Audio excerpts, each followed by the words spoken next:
Bonjour à tous. Après les épisodes sur le MiG-15, le MiG-17 et le MiG-19, nous continuons l'aventure avec le MiG-21. Cet avion a une carrière opérationnelle très longue puisqu'il vole encore aujourd'hui.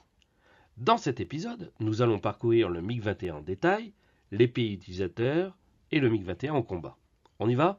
Direction l'Union soviétique dans les années 50. Nous sommes au début de la guerre froide. D'un côté, les soviétiques et de l'autre, les USA et les occidentaux. Pour contrer une menace éventuelle des raids américains, les soviétiques souhaitent construire un avion capable de haute performance. En gros, il doit atteindre Mach 2 à 20 000 mètres et le but, protéger les installations militaires et les usines soviétiques. Il ne faut pas oublier que grâce à la possibilité du ravitaillement en vol, le Boeing B-47 que vous voyez ici en photo est capable d'atteindre plusieurs régions de l'Union soviétique. Sans parler du Boeing B-52 qui allait bientôt arriver. Le remplaçant du MiG-19 doit être armé de canons et de missiles. Le plus léger possible, pas de superflu. En gros, il faut qu'il soit performant. Donc, pas de radar de tir au départ. Le Tsaki, qui est l'Institut central d'aérodynamique et d'hydrodynamique de l'État soviétique, demande alors de faire deux avions. Un avion avec une aile classique en flèche et un avion à aile delta 57 degrés. Le turboréacteur à flux axial, AM5A, a été choisi pour la première fois. Mais on va faire le choix de prendre le AM9B, un moteur dérivé de celui du MiG-19, car il est plus rapidement disponible tout simplement. Les prototypes. Le YE1, appelé aussi KH1, a un réacteur AM5A. Le YE2, réacteur AM9B, deux canons de 30 mm, il effectue son premier vol le 14 février 1955. Malgré un fuselage étroit, le train rentre à l'intérieur car les ailes sont trop fines. La verrière, quant à elle, bascule vers l'avant, protégeant ainsi le pilote lors de l'éjection. Le YE4 effectue son premier vol le 16 juin 1955. Il est équipé d'un moteur AM11R11 de 3900 kg de poussée à sec et 5100 kg de poussée avec post-combustion. Mais le 2 et le 4 n'ont pas obtenu de résultats probants. Donc la décision est de construire deux autres prototypes, le 2A et le 5. Le 2A a une aile en flèche et un moteur AM11. Le premier vol est effectué le 22 mars 1956. Une présérie de 5 avions sont construits et portent le nom provisoire de MiG-23. Le 5 décolle le 9 janvier 1956. La cloison d'aile est placée dans le sens de la marche, légèrement supérieure au 2A. Les prototypes, donc le 2A et le 5, sont intégrés dans la parade de la journée de l'aviation à Tushino le 24 juin 1956. On décide de construire 3 avions de présérie, qui vont être baptisés YE6. L'entrée d'air est plus longue que les avions précédents, stabilisateurs horizontaux plus bas sur le fuselage, donc repositionnement des aérofreins. On ajoute une quille ventrale à la place des deux dérives verticales. Vous vous rappelez qu'au début, je vous ai dit que le but était d'atteindre Mach 2 à 20 000 mètres. On touche presque le but avec le YE6/1, qui va atteindre Mach 2,05, mais à 12 000 mètres seulement. Il est équipé d'un moteur R11F300 avec 3800 kg de poussée à sec et 5740 kg de poussée avec la post-combustion. Malheureusement, le 28 mai 1958, il s'écrase suite à une avarie du réacteur.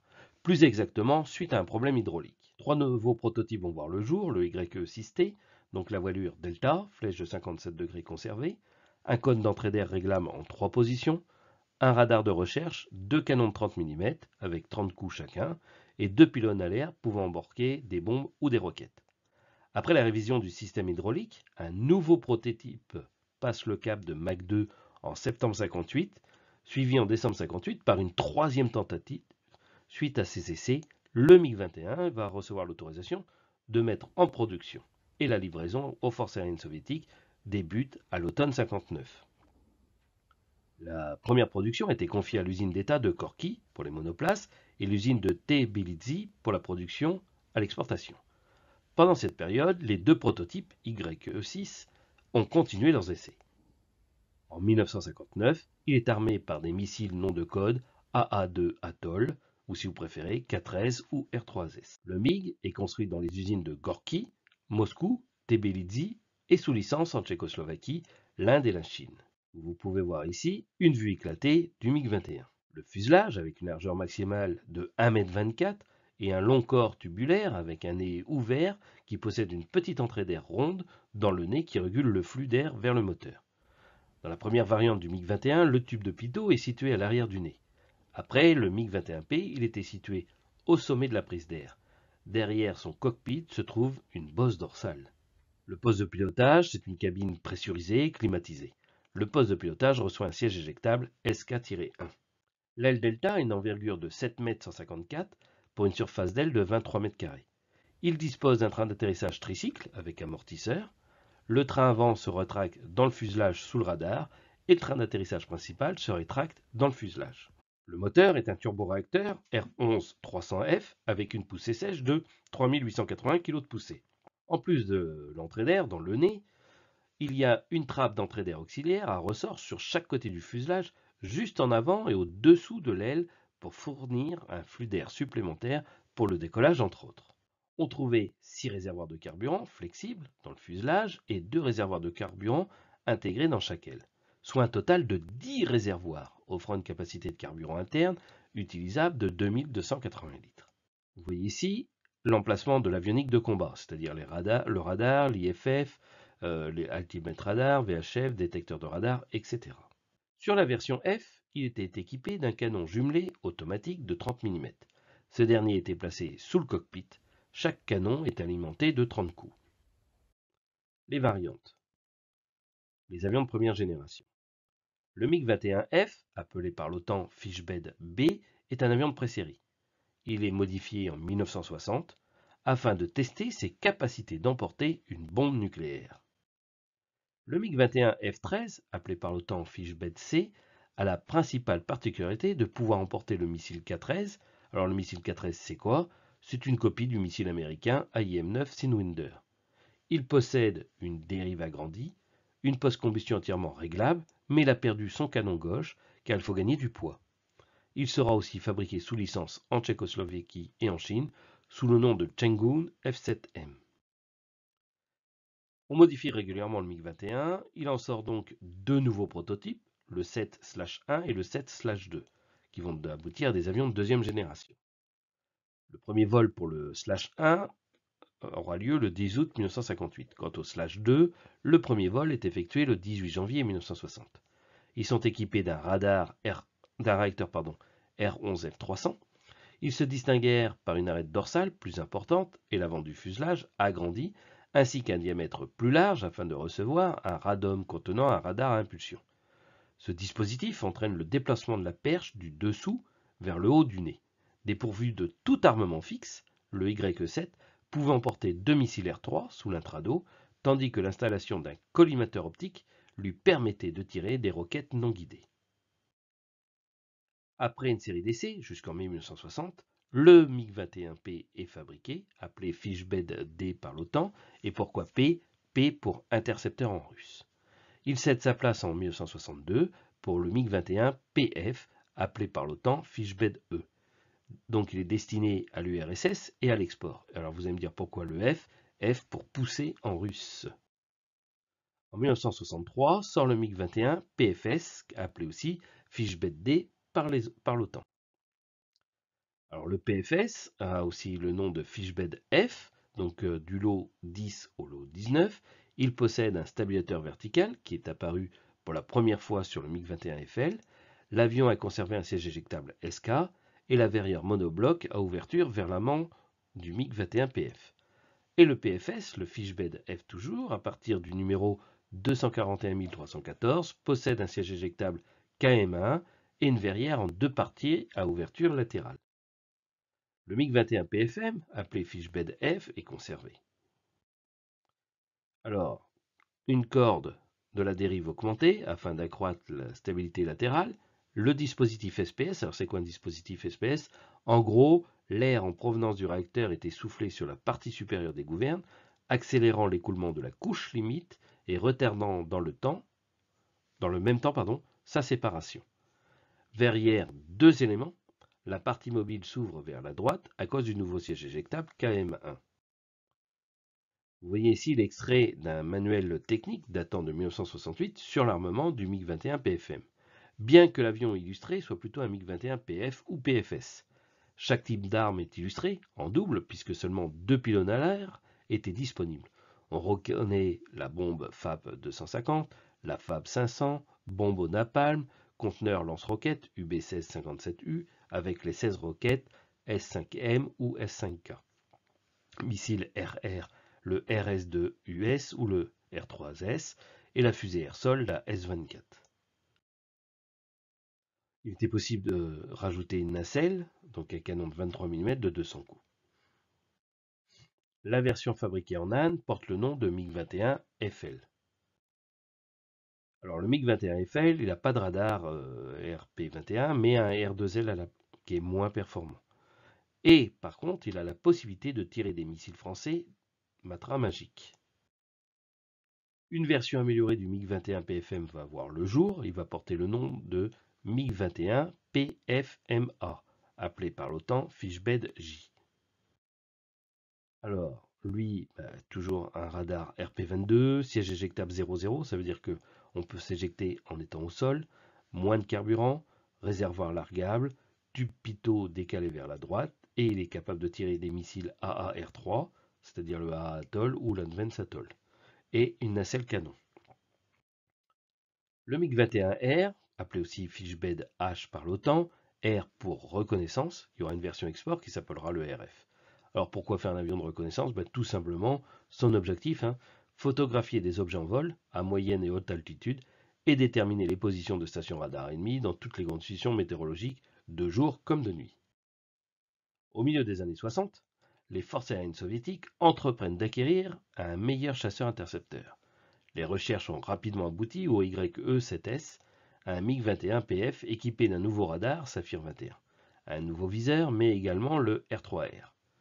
Missile RR semi-actif guidé par radar, augmentant la dangerosité de cet avion. Il fut décidé d'augmenter la capacité de carburant, c'est ainsi que le MiG-21S est né. Cet avion participait à l'invasion de la Tchécoslovaquie en 1968. Le MiG-21S, appelé aussi Fishbed H, on le reconnaît à son arête dorsale plus grande, il emporte plus de carburant, 340 litres, la verrière quant à elle se bascule sur le côté, et on pouvait mettre 4 emports sous les ailes. Configuration, par exemple, 2 missiles de réservoir de 490 litres. Lui aussi a le système SPS que je vous ai parlé tout à l'heure, un pilote automatique 3 axes, un radar Saphir et un viseur qui s'appelle l'ASP-PF en remplacement du PK1 du PKI-1, pardon. Le MiG-21SM, appelé Fishbed J, pourquoi M pour moderne, modernisation.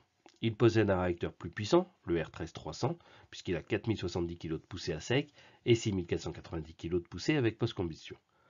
En réponse du retour d'expérience des combats au Moyen-Orient, il est équipé d'un canon double 65H23L en interne, un nouveau viseur, un rétroviseur intégré dans la verrière, et l'armement externe, missiles, bombes, roquettes, mais au détriment du carburant. Le MiG-21M, appelé Fishbed J, c'est tout simplement un SM, mais avec un réacteur moins performant. Il est équipé du R11 F2S 300. Le radar est moins évolué, et le canon intégré dans le fuselage, il n'y a plus de nacelle canon. À la place, on met un réservoir supplémentaire ventral. L'Inde va obtenir la licence pour le fabriquer. Le premier exemplaire sort des usines indiennes en 1973. Le MiG-21MF, appelé Fishbed J, c'est une version remotorisée du M, donc il est équipé d'un réacteur R13-300, un RP22 pour le radar, moins de carburant. Par contre, les bidons sont largables sous les ailes et sous le fuselage. Plusieurs charges possibles, missiles, bombes ou roquettes. Le MiG-21 MT, alors le suffixe T pour top niveau, qui veut dire carburant, c'est tout simplement une version MF, mais avec un réservoir supplémentaire de 600 litres. Il n'y aura que 15 exemplaires de construits. Les avions de quatrième génération. Le MiG-21 SMT, appelé aussi Fishbed K, c'est un croisement entre deux MiG-21. Un MiG-21M, fuselage et armement, et un MiG-21 MT, réacteur R13 F300, et on met avec plus de carburant. Mais l'arête dorsale élargie va provoquer une instabilité latérale. Alors il faut qu'on trouve une solution. La solution est trouvée. On réduit la charge de carburant de 300 litres, donc on réduit l'autonomie du chasseur. Le MiG-21 bis, appelé aussi Fishbed L, cet avion découle alors aussi du retour d'expérience des combats aériens au Moyen-Orient, que je vous parlerai tout à l'heure, lorsqu'on évoquera les combats aériens. Il possède un réacteur plus puissant, le R25-300. Il est révolutionnaire car il utilise un régime spécial de post-combustion à partir de Mach 1 au régime spécial de post-combustion permettait d'atteindre, dans certains cas et pendant quelques secondes, 9900 kg de poussée, une sorte de surpuissance. Un canon de 23 mm, missiles R-55, R-60 et R-35. Et il entre en service en 1972. Le MiG-21 bis, Fishbed N, alors en fait le L est trop gourmand, donc on cherche une solution. C'est ainsi que le N va voir le jour. On l'équipe d'un réacteur légèrement moins gourmand, le R-25. On lui rajoute une nouvelle avionique, on l'équipe d'ILS et le tour est joué. Les appareils qui vont être livrés à la Bulgarie et à l'Allemagne de l'Est furent spécialement désignés. MiG-21 bis Lazur, pour ceux équipés d'un dispositif d'interception contrôlé depuis le sol, et MiG-21 bis SAU, SAU, qui en français veut dire système de contrôle automatique. C'est-à-dire, il est équipé d'un ILS, tout simplement. Le MiG-21 biplace. Comme le MiG-21 est un avion complètement différent des appareils précédents, il faut donc fabriquer une version biplace pour former les pilotes sur certaines machines. Comment on procède? Tout simplement, on retire un MiG-21 F-13 de la chaîne de montage et on le transforme. Comme il faut se battre avec le poids, un poste de pilotage supplémentaire veut dire au détriment d'autre chose. C'est le cas de beaucoup d'avions biplaces. Alors le second poste est juste derrière le poste de pilotage. On l'équipe d'une verrière monobloc, basculant vers la droite. Cette fois-ci, on ne l'appelle plus UTI, mais U. C'est le MiG-21U. Le MiG-21U, appelé aussi Mongol A par l'OTAN, il est équipé d'un réacteur R-11 F300, pas de radar, ni d'armement fixe, car la masse est un combat. Pour l'armement, on trouve une solution. On a la possibilité de l'équiper d'une nacelle contenant une mitrailleuse de 12,7 mm. Je suis d'accord avec vous, ce n'est pas du gros calibre, mais bon, c'est mieux que rien. Le prototype vole pour la première fois le 17 octobre 1960. C'est tard si on regarde l'année de la sortie du monoplace. La fabrication des biplaces se fait sur 2 sites, suivant si l'appareil est destiné à l'export ou à l'aviation russe. Pour l'exportation, l'usine se trouve à Moscou. Pour l'armée de l'air russe, c'est à Tbilisi. Le MiG-21 US, appelé aussi Mongol B, a un réacteur R-11 F2S 300, donc 6175 kg de poussée, à sec, a un système SPS, comme je vous ai parlé tout à l'heure. Il n'a pas de radar, mais plus de carburant. Nouveau siège éjectable, le KM1. Un périscope escamotable placé au sommet des verrières, et la dérive à corde agrandie et logement du parachute de freinage au pied de la dérive. Et une nouvelle quille ventrale. Le MiG-21 UM, il est identique au US, seul son équipement et ses instruments sont améliorés. Il possède un pilote automatique et un nouveau système de tir, ainsi que 4 pylônes sous les ailes. La fabrication en Tchécoslovaquie.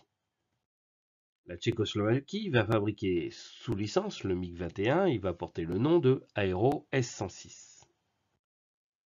La fabrication indienne. À partir de 1965, l'Inde fabrique le MiG-21 FL, une version améliorée du MiG-21 PF. En 1973, à l'arrêt de la chaîne de montage, l'Inde avait fabriqué 205 MiG-21 FL. Les derniers furent retirés du service en 2005.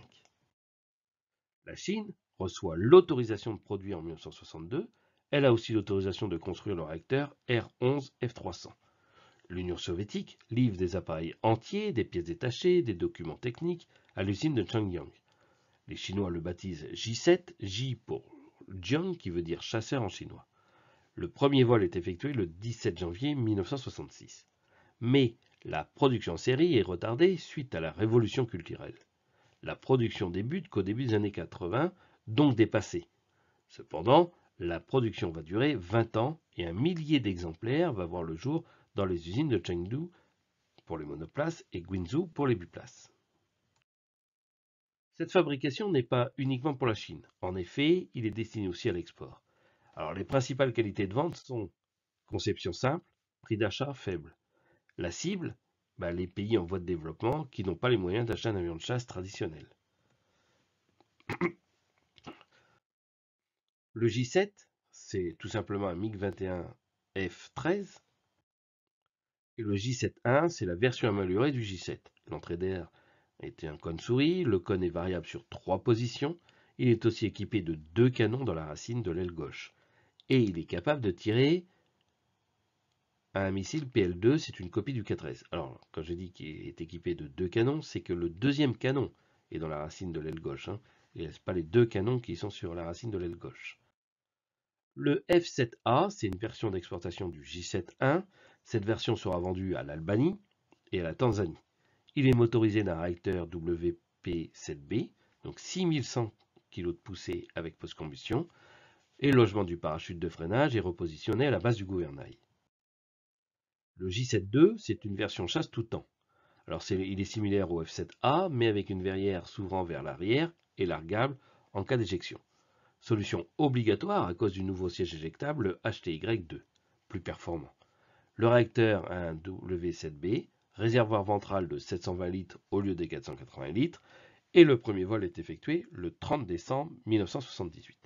Il entre en service dans l'armée de l'air chinoise en 1979. Le F7B, c'est la version export du J7-2. Cependant, il y a des modifications électroniques afin qu'il puisse tirer des missiles français Matra Magique. Les clients sont l'Égypte, l'Irak et le Soudan. Le premier vol est effectué le 16 mai 1982. Le JJ-7, alors JJ c'est pour avion d'entraînement, hein, donc biplace. Pour l'export, il portera le nom de FT-7. En fait, c'est un MiG-21U tout simplement. Le premier vol est effectué le 5 juillet 1985. Le JJ-7-1, donc c'est un biplace toujours, hein, donc c'est la version du MiG-21 US, un petit nombre d'exemplaires de construits. Et le FT-7A, c'est un MiG-21U modernisé. Modernisé par qui? Par la Chine. Il a entre autres un siège éjectable type 2, d'origine chinoise, et une verrière qui s'ouvre vers l'avant. Le J7-2A, c'est une variante modernisée du J7-2. La caractéristique principale est qu'il y a des équipements occidentaux. La perche est repositionnée sur l'avant du nez, légèrement décalée vers la droite. Pour le F7W, la version d'exportation, avec un collimateur tête haute, une nouvelle verrière agrandie, après la suppression du vitrage latéral. Alors si vous avez des photos sur cet avion, je suis intéressé parce que moi j'en ai pas trouvé. Donc n'hésitez pas de me le mettre dans les commentaires, le lien où je pourrai aller voir ces photos. Je vous en remercie d'avance. Le JJ-72, c'est le FT-7B, c'est une variante équipée d'un avionique Rockwell-Collins. Le FT-7B d'exportation a la particularité d'avoir un siège éjectable Martin Baker.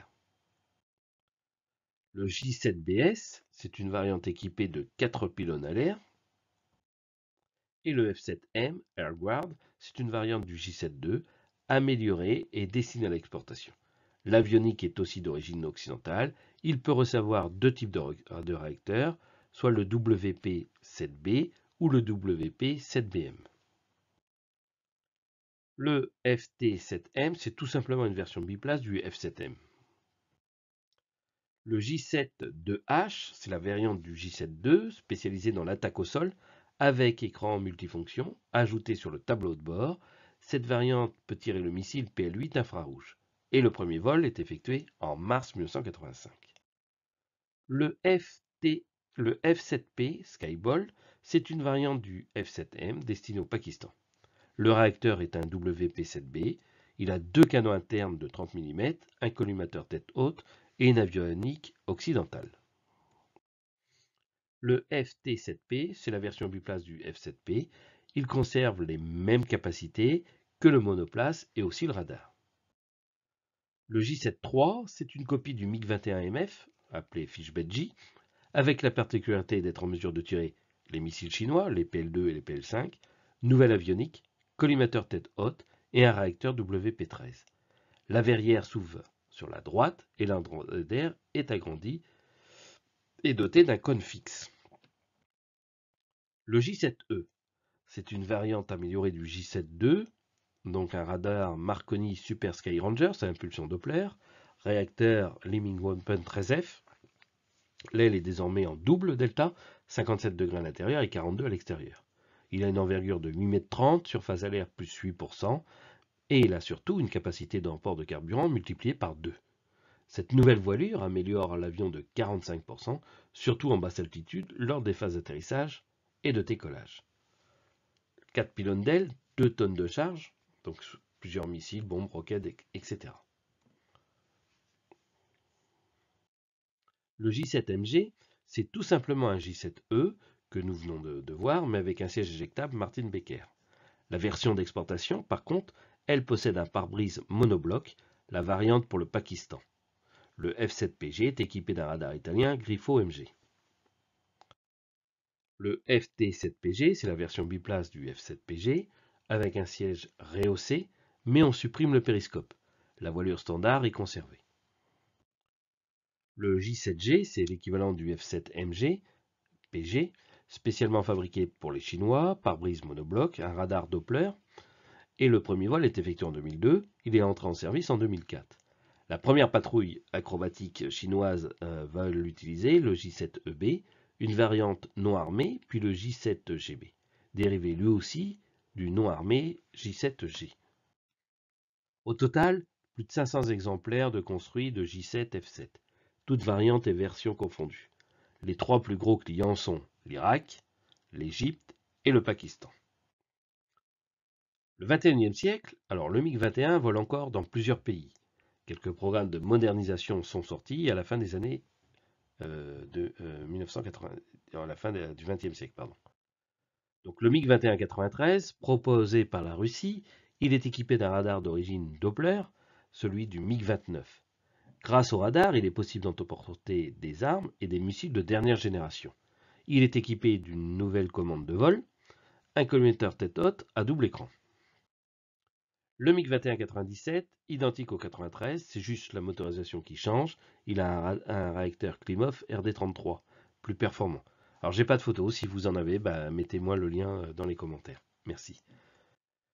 Le MiG-21-2000, il est proposé par la société israélienne IAI. C'est un MiG-21 modernisé au niveau du cockpit, de l'avionique et du système d'armes. Le but est d'être compétitif face aux avions de chasse plus modernes. Le MiG-21 lanceur, cette fois-ci c'est le constructeur israélien Elbit et la société roumaine Aerostar qui propose une version modernisée, une version attaque au sol avec bombe guidée par un laser. Il est aussi proposé en version entraînement, lanceur B, et de supériorité aérienne, lanceur C. Le MiG-21 Bison, c'est la version la plus modernisée, il est équipé d'un radar Phasotron Copio, qui veut dire lance, il est capable de suivre 8 cibles, et certains disent que le Bison est aussi performant que le F-16A de première génération. Je vous laisse juger, moi je ne sais pas. Le MiG-21 a bien été exporté aussi. Il est le jet le plus fabriqué de toute l'histoire de l'aviation, mais également l'avion le plus produit après la Seconde Guerre mondiale. Le MiG-21 et les versions construites sous licence sont servies dans 55 pays environ, plus l'URSS. En rouge, les pays qui ont récupéré des MiG-21 sans les acheter, et en bleu, la France, car il a servi à l'école du personnel navigant et d'essai de réception pour les essais. Et en vert, les pays qui l'utilisent encore. L'Afghanistan a utilisé plusieurs modèles de MiG, mais avec le départ des Russes, en 1989, ils ont manqué cruellement de pièces détachées. Puis, avec l'arrivée des talibans, le Pakistan a fourni des pièces de rechange qui a permis de remettre en état de vol quelques MiG-21.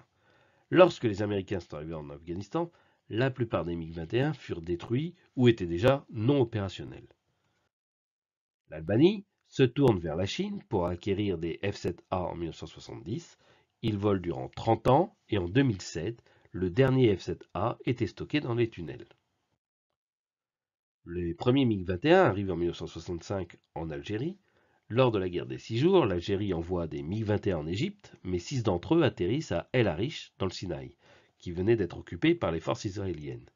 4 de ces avions, en état de vol, sont capturés et envoyés aux États-Unis pour évaluation. Les MiG-21 sont retirés du service au profit du MiG-29 et du Sukhoi 24. Le dernier MiG-21 dans le ciel algérien remonte à 2003. À partir du milieu des années 60, le MiG-21 est la force de frappe de l'Allemagne de l'Est. Après la chute du mur de Berlin et la réunification de deux Allemagnes, la Bundesluftwaffe reçoit les 250 MiG-21. Alors même que la réunification de deux Allemagnes n'était pas encore effective, la République fédérale d'Allemagne, donc l'Allemagne de l'Ouest, annonce ne pas vouloir utiliser les MiG-21. La destruction des appareils commence en 1992. Certains ont réussi à échapper aux ferrailleurs et sont dans les musées ou vendus à des acheteurs privés dans le monde. Cuba fournit les premiers MiG-21 à l'Angola dès 1976. Ils vont prendre part au combat de l'indépendance en qualité d'avion d'appui-feu. Par contre, ils vont être confrontés au Mirage 3 et Mirage F1 sud-africain et vont déplorer au moins la perte de 5 MiG-21. Les premiers MiG-21 arrivent en 1971 au Bangladesh. En 1989, le Bangladesh se retourne vers la Chine et perçoit les versions chinoises. En 1963, les premiers MiG-21 arrivent pour remplacer le MiG-19 en Bulgarie. Le dernier MiG-21 est retiré du service le 18 décembre 2015. Le pays va utiliser lors du conflit frontalier qui oppose le pays au Mali en 1985. En 1993, les avions étaient stockés sur la base de Ouagadougou, mais n'étaient plus en état de vol. En ce qui concerne le Cambodge, en 1982, l'Union soviétique livre des MiG-21, mais avec l'absence de son soutien technique, ils sont retirés du service 10 ans après. En 1996, les gouvernements cambodgiens signent un accord concernant la modernisation des MiG-21, mais le programme est abandonné, car le Cambodge est considéré comme insolvable. La Chine, comme nous l'avons vu, va construire sous licence le MiG-21. En 2023, la Chine aurait environ 300 J-7, toutes versions confondues. Comme nous savons, la Corée du Nord ne divulgue pas trop sur ses avions, et sur rien en général, vous allez me dire. On sait qu'ils ont des MiG-21 et des variantes chinoises. En 2024, la Corée doit, a priori, avoir environ entre 150 et un peu plus de MiG-21 et F-7. La République populaire du Congo perçoit ses premiers MiG-21 en 1966, mais ils ne volent plus depuis 1997. La Croatie devient indépendante après la guerre civile en ex-Yougoslavie. Ils vont acheter à l'Ukraine des MiG-21 en 1995. En 2003, ils modernisent leur flotte par la Roumanie elle-même. En 2023, ils ont encore une dizaine de MiG-21. Ils sont remplacés dès 2023 et jusqu'en 2025 par 12 Rafale F3R d'occasion, donc 2 biplaces et 10 monoplaces. Le premier Rafale à être réceptionné par la Croatie a eu lieu le 2 octobre 2023. Après la crise des missiles de Cuba en octobre 1962, l'Union soviétique laisse des MiG-21 sur place. En 2021, il y avait encore une dizaine de MiG-21. Après l'expédition franco-britannique de Suez en octobre 1956, l'Égypte obtient une aide militaire de l'Union soviétique. C'est ainsi que l'Égypte va recevoir des MiG-21. Lors du déclenchement de la guerre de 6 jours, le 6 juin 1967, l'Égypte possède environ 230 MiG-21. Elle déplore la perte d'une centaine lors du conflit. À la fin de l'aide soviétique, l'Égypte commande à la Chine la variante F-7 et vend des MiG-21 à la Libye. En 1967, l'Israël donne les 4 MiG-21 qu'elle avait récupérés, qu'on a parlé tout à l'heure. Les MiG-21 seront affectés au Air Force System Command.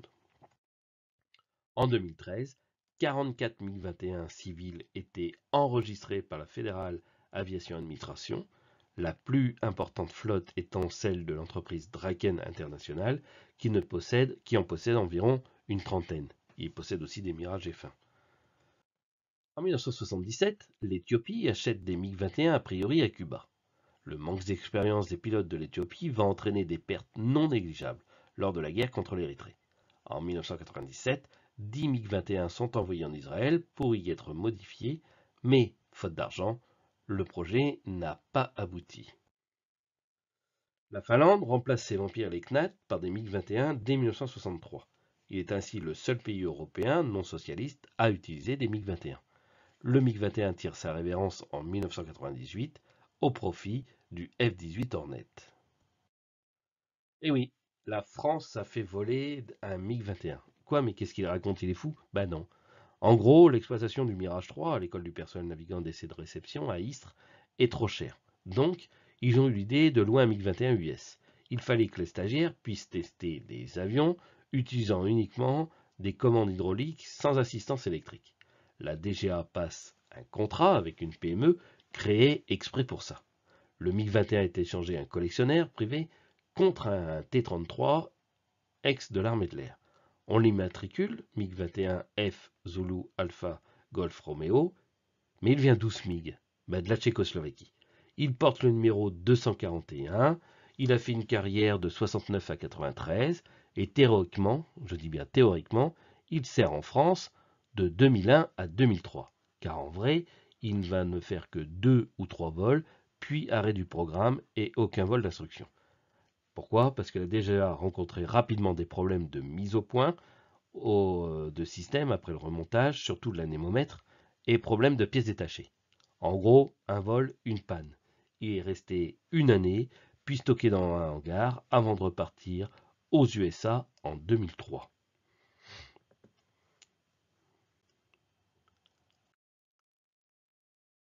A priori, la Guinée-Bissau a reçu au moins 6 MiG-21 afin de remplacer les MiG-17F. Les informations sur les appareils de la Guinée-Bissau sont compliquées à avoir. Et le Guinée-Conakry reçoit dès 86 des MiG-21. Le 22 avril 2004, un MiG-21 bis s'écrase et le 16 avril 2007, un biplace s'écrase sur une station de télévision. Je joins toutes mes condoléances aux victimes de cet accident, de ces deux accidents. Alors, a priori, aujourd'hui, il y aurait 5 MiG-21 bis et un biplace. La République de Hongrie a utilisé plusieurs modèles de MiG-21, monoplace et biplace. Dans les années 60, l'armée de l'air indienne était la plus grande utilisatrice des MiG-21 à l'exportation. Comme évoqué tout à l'heure, l'Inde a fabriqué son propre MiG-21, le FL. Un programme de modernisation des MiG-21 bus indiens par des sociétés russes et occidentales débute en mars 1996 et est destiné à permettre de faire voler plus d'une centaine de ces appareils. Le proto vole le 6 octobre 1998 et la livraison débute en août 2001. En 2006, 94 avions étaient devenus des MiG-21 Bison. Contrairement à beaucoup de pays, l'Inde ne mise pas que sur des avions modernes. Elle mise sur le volume face à ses voisins toujours aussi menaçants. Elle utilise encore le Jaguar et le MiG. Il reste a priori 7 escadrons de MiG-21 et 4 seront désactivés, mais en 2025, il a fêté ses 60 ans.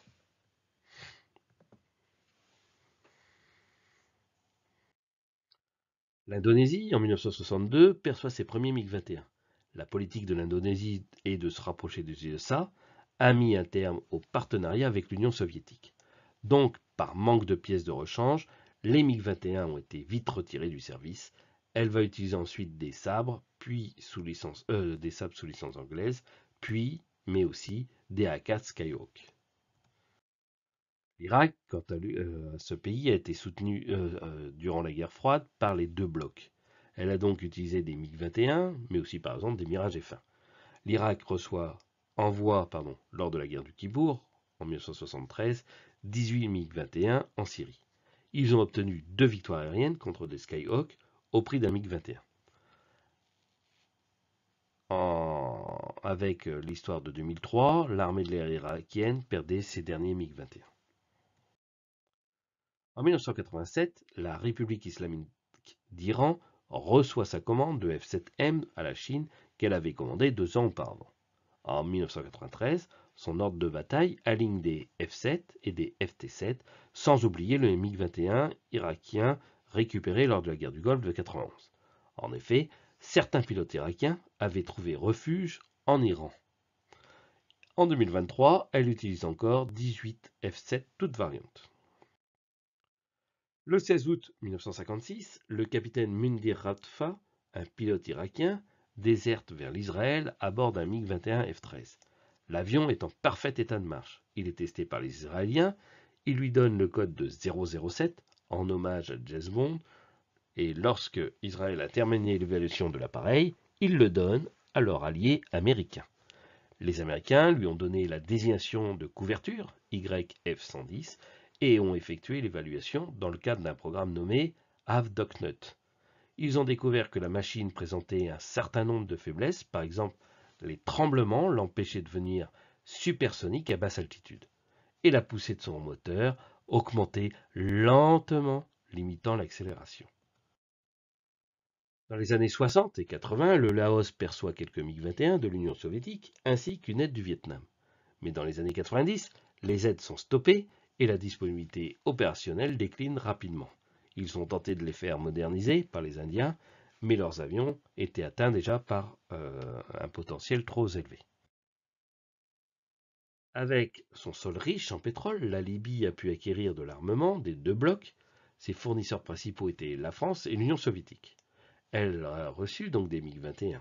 Suite aux pertes lors du conflit avec l'Israël, la Libye envoie 30 MiG-21 en Syrie. A priori, elle utilise encore des MiG-21. Dès son indépendance, Madagascar se rapproche de la Corée du Nord et de l'Union soviétique pour commander du matériel militaire. C'est ainsi qu'elle se voit dotée de MiG-21 provenant de la Corée et de l'Union soviétique. Ils sont abandonnés sur la base de Divato, près de la capitale. Le Mali reçoit en 1974 des MiG-21 de l'Union soviétique, puis de la République tchèque en 2005. Il n'y a plus aucun MiG-21 opérationnel au Mali, ils sont quasiment tous en épave ou en pot de fleurs. À la fin des années 70, la République populaire de Mongolie reçoit une douzaine de MiG-21. En 1990, l'Union soviétique cesse son soutien. Il en découle que les MiG-21 sont cloués au sol. Il n'y a plus de MiG-21 en Mongolie. Après son indépendance, le Mozambique s'est rallié au camp socialiste. C'est ainsi qu'en 1982, elle reçoit des MiG-21 qui arrivent directement de Cuba. Elle a modernisé ses MiG-21 en 2014. Elle possède 8 MiG-21 en 2024. Le Myanmar est proche de la Chine et elle perçoit des F-7. À la fin des années 90, 36 avions sont envoyés en Israël pour y subir une modernisation. Ils deviennent des F-7GA. Ils en auraient une vingtaine en 2023. La Namibie reçoit en 2002 3 MiG-21 après avoir été révisés par la société israélienne. Ils ont ensuite eu des modèles chinois venant directement de Chine. En 1975, le Nigeria se procure des MiG-21.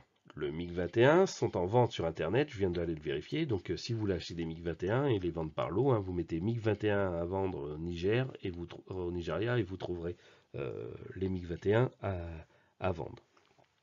En 2005, cependant, le Nigeria a acheté à la Chine des F-7 et eux, ils sont toujours en service en 2024. L'Union soviétique va livrer des MiG-21 à l'Ouganda, mais du 3 au 4 juillet 1976, lors d'un raid israélien, l'armée de l'air ougandaise perd 7 avions. Cela vient après le détournement d'un avion d'Air France sur l'aéroport international d'Entebbe. En 1999, elle reçoit ses nouveaux MiG-21 venant de Pologne. En 2024, l'armée de l'air ougandaise exploite 5 MiG-21. Après la guerre contre l'Inde, en 1965, elle est essentiellement équipée par du matériel américain. Le Pakistan, ne voulant pas signer le traité de non-prolifération des armes nucléaires, se voit imposer un embargo. Ils vont donc recevoir de la Chine des F-7. En 2024, elle aligne 155, tout modèle confondu, de F-7. La Pologne reçoit ses premiers MiG-21 en 1961. Ils volent jusqu'en 1973, 12 sont vendus à la série pour compenser les pertes du dernier conflit. Lorsque la Pologne rejoint l'OTAN en 1999, elle abandonne ses MiG-21 pour des F-16. À partir de 1982, la Roumanie perçoit des MiG-21. La Roumanie passe une commande avec la société israélienne pour moderniser ses avions. Elle a mis fin à ses MiG-21 en mai 2023. Elle est maintenant dotée de F-16 d'occasion. À l'issue de la guerre civile et de l'indépendance du Monténégro et de la Serbie, cette dernière va créer sa propre armée et récupérer des avions yougoslaves. En 2024, la force aérienne serbe possédait environ 27 MiG-21. À sa création en 1993, la Slovaquie reçoit 70 MiG-21 de différentes versions. En 2024, il y a dans cette armée de l'air un peu plus d'une cinquantaine de MiG-21. Après avoir signé un traité de coopération avec l'Union soviétique, la Somalie a reçu en 1974 une quinzaine de MiG-21. Ces avions ont surtout été utilisés en 1977 lors du conflit avec l'Éthiopie. Aujourd'hui, ce n'est plus que des épaves. Le Soudan a reçu ses premiers MiG-21 en 1971. Après l'arrêt de l'aide soviétique, le Soudan s'est retourné vers l'Iran pour se fournir en version chinoise. L'Ukraine va livrer des MiG-21. En effet, les mercenaires d'origine d'Europe de l'Est, employés par le gouvernement du Soudan, préféraient voler sur du matériel russe. Le Sri Lanka, en 1991, reçoit des F-7 par la Chine. Et en 2024, elle utilise environ 8 F-7. La Syrie entretient de bonnes relations avec l'Union soviétique dès le départ. Et en 1961, elle perçoit ses premiers MiG-21. Elle va subir des pertes lors de la guerre du Moyen-Orient et reçoit d'autres modèles pour renforcer son armée de l'air. En 1982, la Syrie perd beaucoup de MiG-21 au-dessus du Liban, abattus par l'aviation militaire israélienne. De nouveau, l'Union soviétique fournit des MiG-21. En 2024, elle utiliserait environ 51 MiG-21. En 1974, la Tanzanie reçoit de l'Union soviétique des MiG-21. Lors du conflit avec l'Ouganda, des F-7 sont capturés en 1979 par l'armée tanzanienne. En 1980, la Tanzanie passe commande à la Chine de F-7 et à l'Iran. En 1998, elle achète à l'Ukraine des MiG-21 et en 2024, elle aimerait aligner 13 F-7. Entre 1963 et 1972, la Tchécoslovaquie va produire sous licence des MiG-21 F-13 qui portent le nom d'Aéro S-106. La Tchécoslovaquie va ainsi utiliser des MiG-21 produits par l'Union soviétique, en plus des S-106. Comme vous le savez, en 1993, la Tchécoslovaquie éclate et devient la République tchèque. Au début, elle va utiliser des MiG-21 dès son entrée dans l'OTAN. Elle souhaite moderniser ses MiG-21 afin d'être compatible avec les autres armées de l'OTAN. Alors, le projet est abandonné et la République tchèque met fin à son dernier MiG-21 en 2005 au profit des chasseurs suédois, le Saab JAS-39 Gripen. À la chute de l'Union soviétique, l'Ukraine se retrouve avec une flotte non négligeable de MiG-21. Elle a vendu plusieurs modèles à plusieurs pays, comme le Vietnam, l'Angola ou l'Inde. Elle n'a plus de MiG-21 dans son ordre de bataille. En 1965, le Vietnam reçoit ses premiers MiG-21.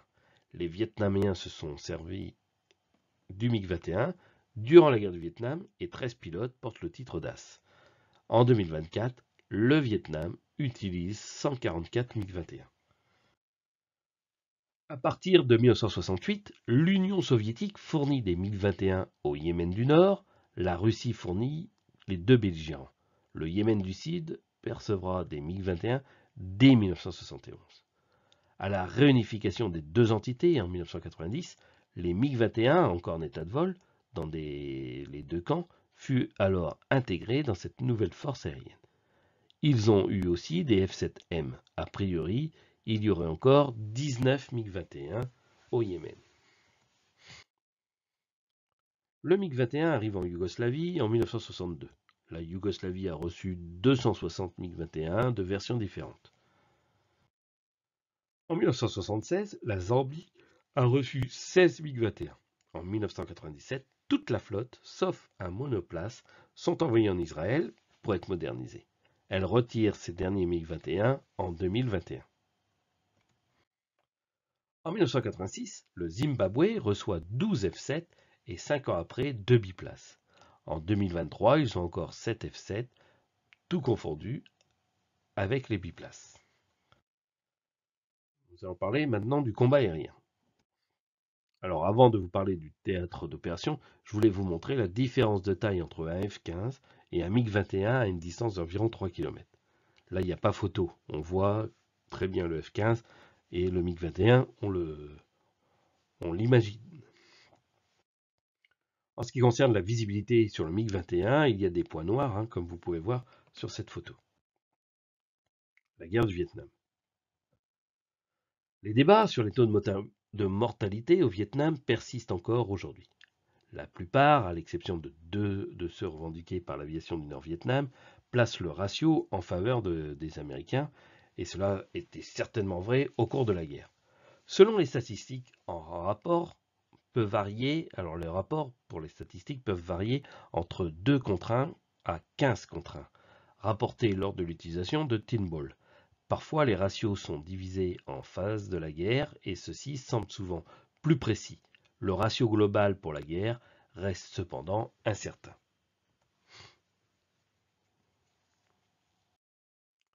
Il serait peut-être plus instructif d'examiner ce que chaque force tentait d'accomplir. Les Américains voulaient frapper les cibles au sol, au Nord-Vietnam. La destruction des MiG qui menaçaient ces missions de frappe était une partie nécessaire de cet objectif. En cela, ils ont réussi. On estime que 197 MiG ont été abattus pendant la guerre du Vietnam, dont 150,5 revendiqués par les fantômes.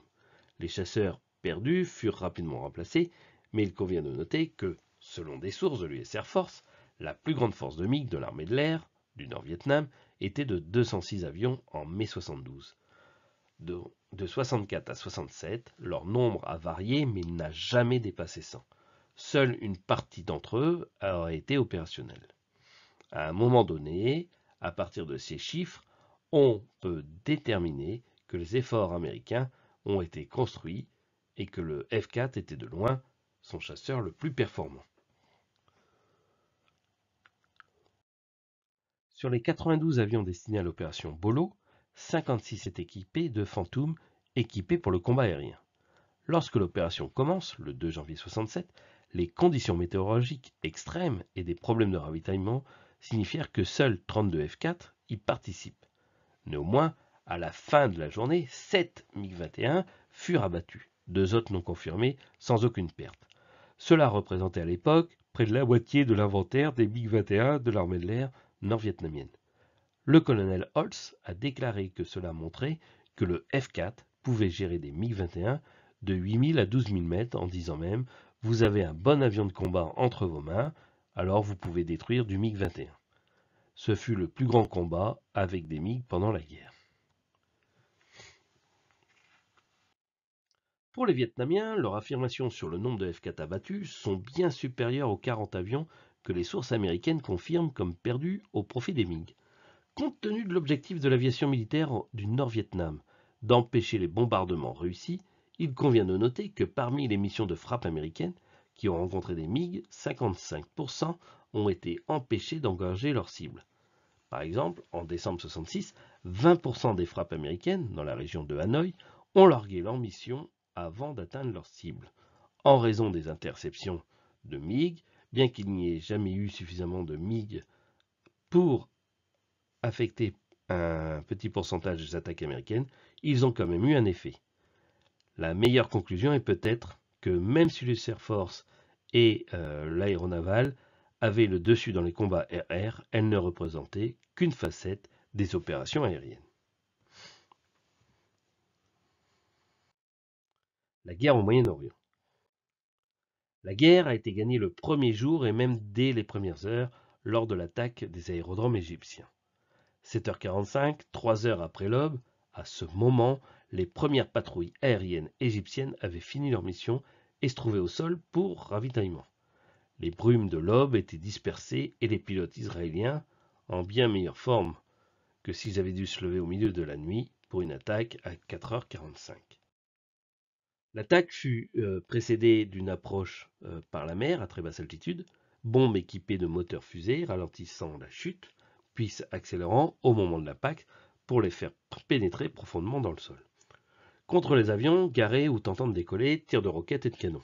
Intervalle entre chaque vague était de 10 minutes. 7 minutes 30 étaient réservées à l'attaque elle-même, puis retour rapide à la base où l'avion était réarmé et le plein fait en 7 minutes. Chaque avion pouvait se retrouver sur l'objectif moins d'1 heure après sa première attaque.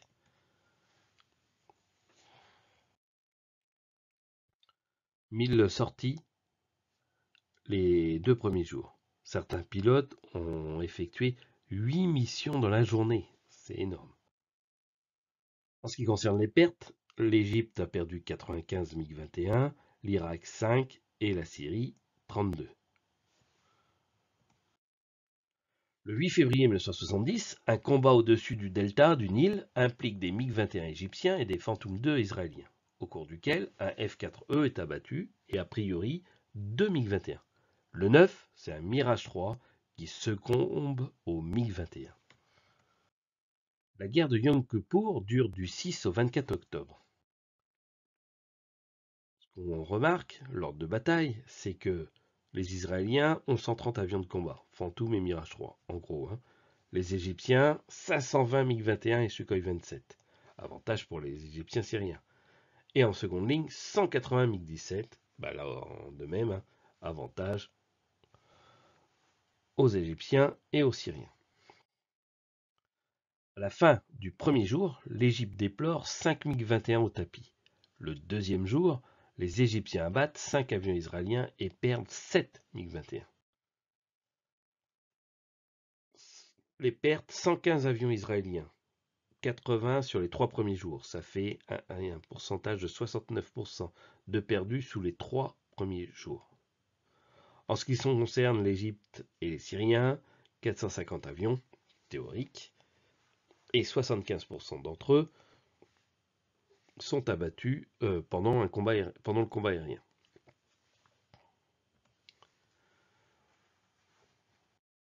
Les MiG-21 irakiens auraient abattu 2 Skyhawk pour la perte d'un MiG-21.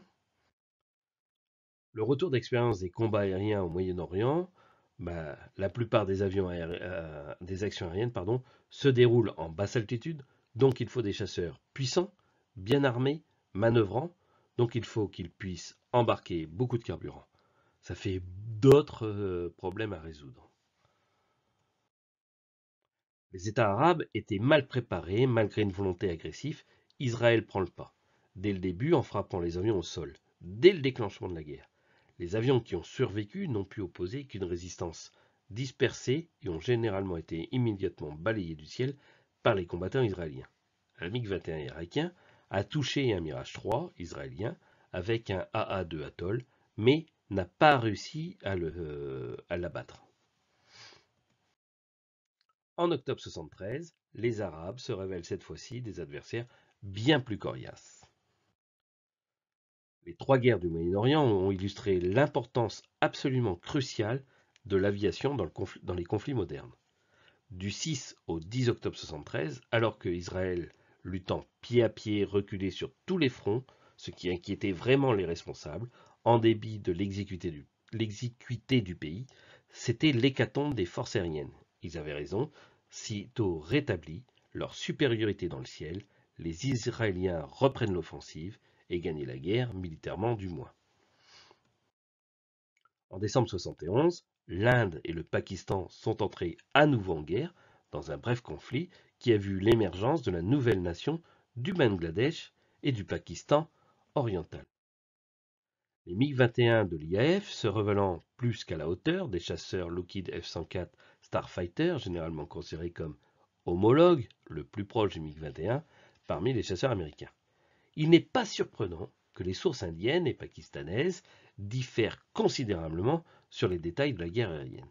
A priori, là je dis a priori car on n'est pas sûr, 3 F-104 pakistanais ou jordaniens ont été abattus le 12 et 17 décembre 1971.